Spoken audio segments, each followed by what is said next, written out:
오늘이 5월 15일인데 이번 영상은 지난번 영상에서 맷돌 호박이나 수박의 어미줄기 적심 이후에 몇 줄기를 키우고 착과는 몇 마디에서 시키면 좋은지 순지르기에 관한 내용입니다.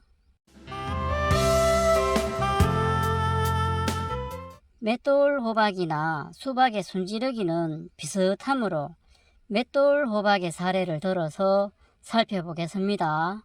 수박도 같다고 생각하시면 되겠네요.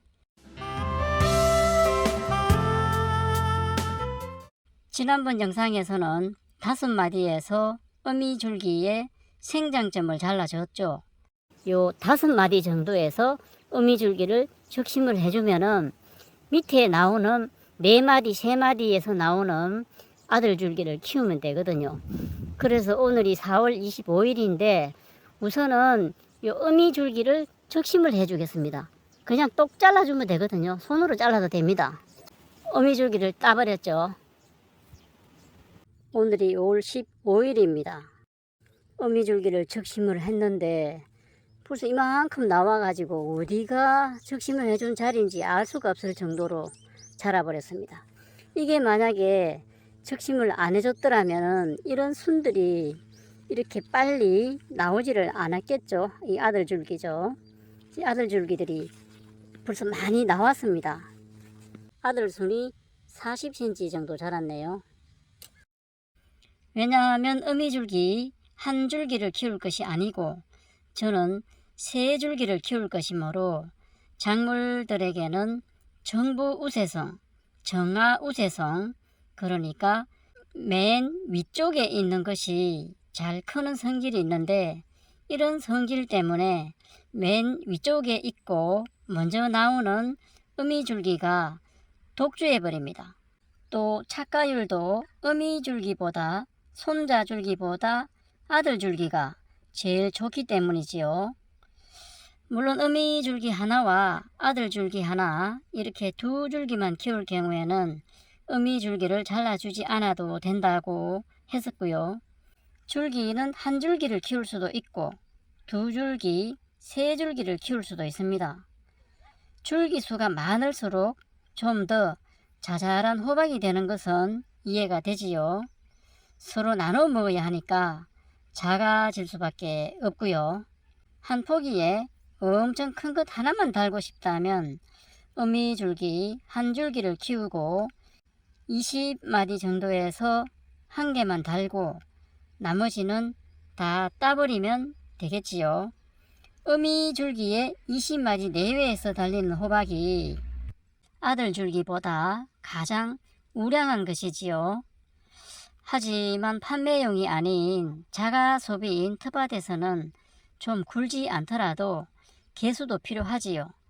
그렇기 때문에 저는 한 포기당 3줄기를 키워서 줄기당 2개나 1개 정도로 한 포기당 4개 호박이나 수박을 따는 게 목표입니다. 그래서 3줄기를 남기기 위해 미리 어미줄기를 잘라줬던 거고요. 각자 상황에 따라 줄기 수와 목표 개수는 선택하시면 되겠고 자잘해도 좋다, 많이만 달아다오 라면 3줄기만 남기고 그냥 방임하셔도 됩니다.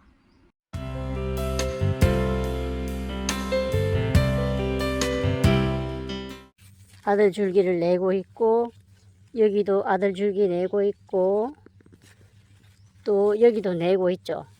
그러면 저는 이제 3줄기를 선택을 할 건데 이 3줄기 중에 이 줄기 중에 세력이 가장 좋은 3개의 줄기만 남기고 나머지 아들줄기들은 잘라주면 되는 거죠. 줄기들이 이제 쭉쭉 뻗어갑니다. 이 줄기들을 선택할 때도 이쪽으로 키워야 될지 이쪽으로 키워야 될지 이쪽으로 키워야 될지 이 방향을 좀 고려는 해야 됩니다.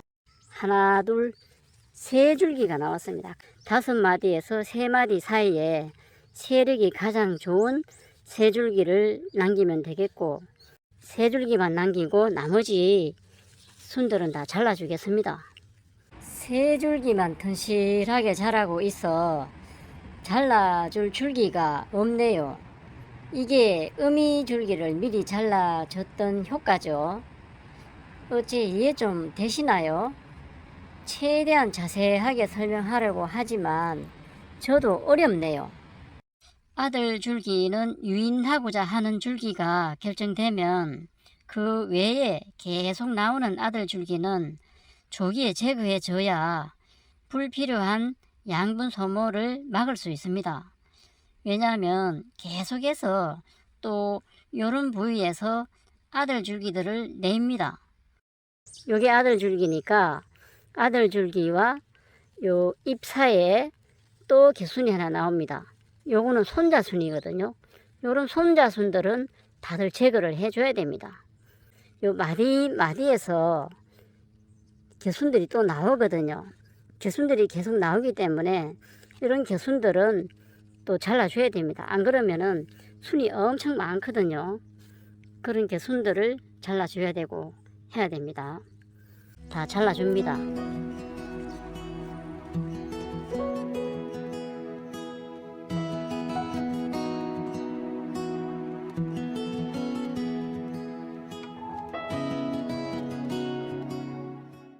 비가 조금씩 내리네요.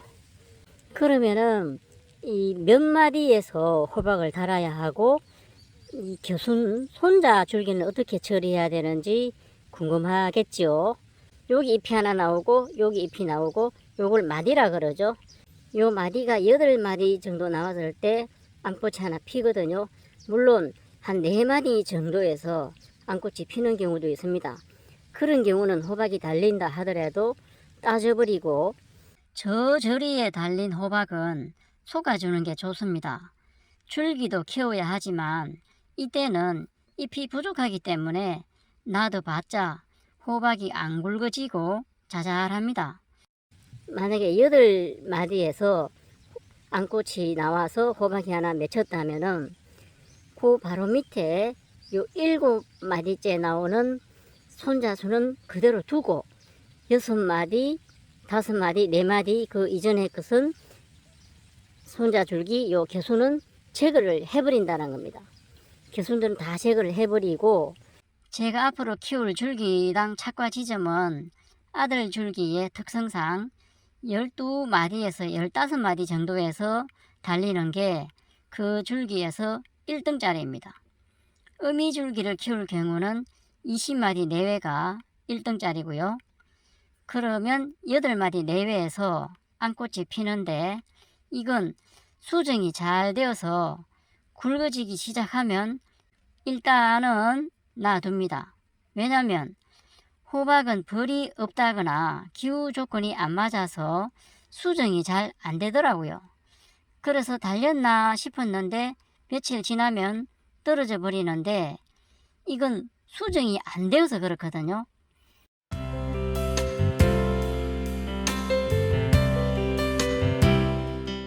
또 8마디에 달았으니까 또 4, 5마디마다 앙꽃이 피면서 호박이 맺히면은 뭐 한 12마디에서 15마디에서 하나 맺혔다고 가정을 하면은 요게 12마디라고 가정하면은 12마디에서 하나 달렸으니까 그 바로 밑에 11마디에서 나오는 교수는 그대로 두고 또 10마디 9마디 이런 개순들은 또 제거를 해준다라는 겁니다.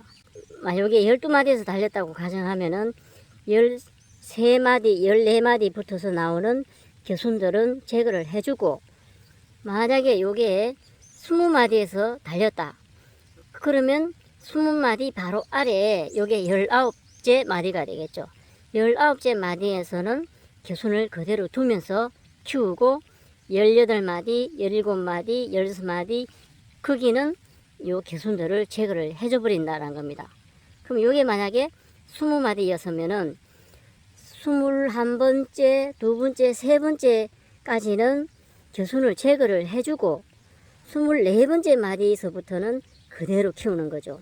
개순을 제거하지를 않고 방임을 해서 키운다라는 겁니다. 특히 장마철이 되면은 거의 낙하가 잘 되기 때문에 잎만 무성하고 호박은 없고, 그렇기 때문에 어짜든 둥 장마 전에 달아나야 되는 기라. 만약에 12마디에서 15마디 사이에서 하나가 제대로 맺혔다. 땡큐죠. 그러면 그거 하나는 중점에서 키워야 되고, 또 재수 좋게 20마디 정도에서 하나 나왔다. 그럼 그것도 키우고, 그렇게 되면 한 줄기에 1개 내지 2개 정도만 키우면 되는 거죠. 2개 이상 키우는 거는 좀 무리입니다. 그리고 8마디에서 만약에 맺혔으면 8마디째는 풋 호박으로 따먹어 버리면 되고, 또 12마디에서 하나 달았고 20마디에서 하나 달았다. 그래서 2개를 달아서면은 20마디 이상에서 나오는 게 맺히면은 그냥 풋호박으로 따먹어 버리면 됩니다. 하나 내지 2개를 달아야지 다 키우려고 하면은 자잘해서 안 좋거든요. 와따, 요거 이해하신 분들은 천재인데, 허허.